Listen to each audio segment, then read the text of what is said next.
Dhaabbileen barnoota olaanoo iddoo hedduminni qixa sirriin itti keessummeeffamuu fi waloomni itti cimu ta'uun ibsame. Yuunivarsiitiin Saayinsii fi Teekinooloojii Adaamaa guyyaa waloomaa addunyaa sagantaalee garaagaraan kabajaa jira. Guyyaa waloomaa akka addunyaatti yeroo 26ffaaf akka biyya keenyaatti immoo 14ffaaf kabajamu. Yuunivarsiitiin Saayinsii fi Teekinooloojii Adaamaa sagantaalee adda addaan kabajaa jira. Kabaja guyyichaas aadaa uummattoota biyyattii hedduutiin iddoo olaanaan kan kennamuuf qophii buna dhugaatiin eegaluun taphoota michoomaa gareewwan ispoortii barattootaa fi barsiiftota gidduutti bakka hooggantootaa fi hawaasni yuunivarsiitichaa argamanitti taasisuudhaan itti fufeera. Yuunivarsiitiin keenya sagantaa kabaja ayyaanichaan alatti hawaasa yuunivarsiitichaa gidduu walitti dhufeenyi gaarii fi tokkummaan akka cimuuf xiyyeeffannoo olaanaa kennee hojjetaa jedhan diiniin barattoota yuunivarsiitii Saayinsii fi Teekinooloojii Adaamaa Dr. Jimaa Saffaa. Yuunivarsiitota biyyattii keessa jiran keessa waloomni barattootaa fi kan yuunivarsiitii hojjettoota yuunivarsiitii baay'ee cimaadha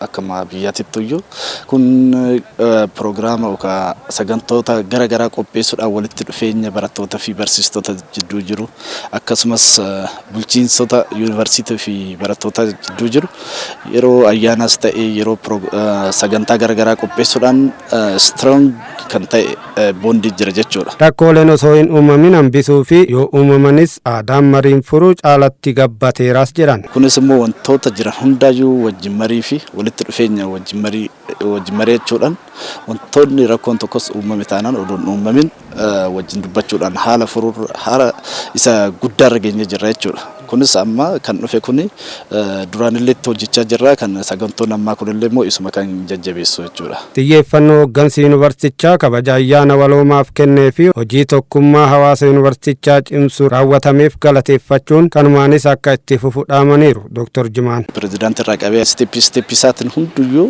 walitti dhufeenya kana baay'ee sappoorti godhu baay'ee gargaaraa jiru ammas gargaaraatuma jiru ergaan ani qabu gargaarsa kana akka duubatti hin deebine akkanumatti akka itti fufan. Tapha michoomaa kubbaa miilaan gareewwan barsiiftotaa fi barattoota yuunivarsiitichaa gidduutti taasifameen gareen barsiiftotaa 1-0 kan mo'ate yoo ta'u taphichi qabxii galmeessuu ol hariiroo keenya caalatti akka cimsunuuf gahee olaanaa bahataa jedhan hawaasa yuunivarsiitichaa keessaa kanneen dubbifne. Akka mooraa astuutitti akkuma argitan kana baay'ee ho'aa ta'een haala ho'aa ta'een kabajamaa jira.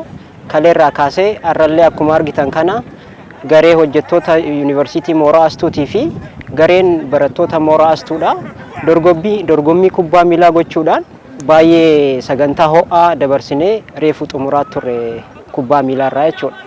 Akka uummata biyya keenyaatti jechuudha wantoonni akkanaa baay'ee nu barbaachisu maaliif tokkummaa keessattuu yeroo ammaa kanatti tokkummaan baay'ee barbaachisaadha.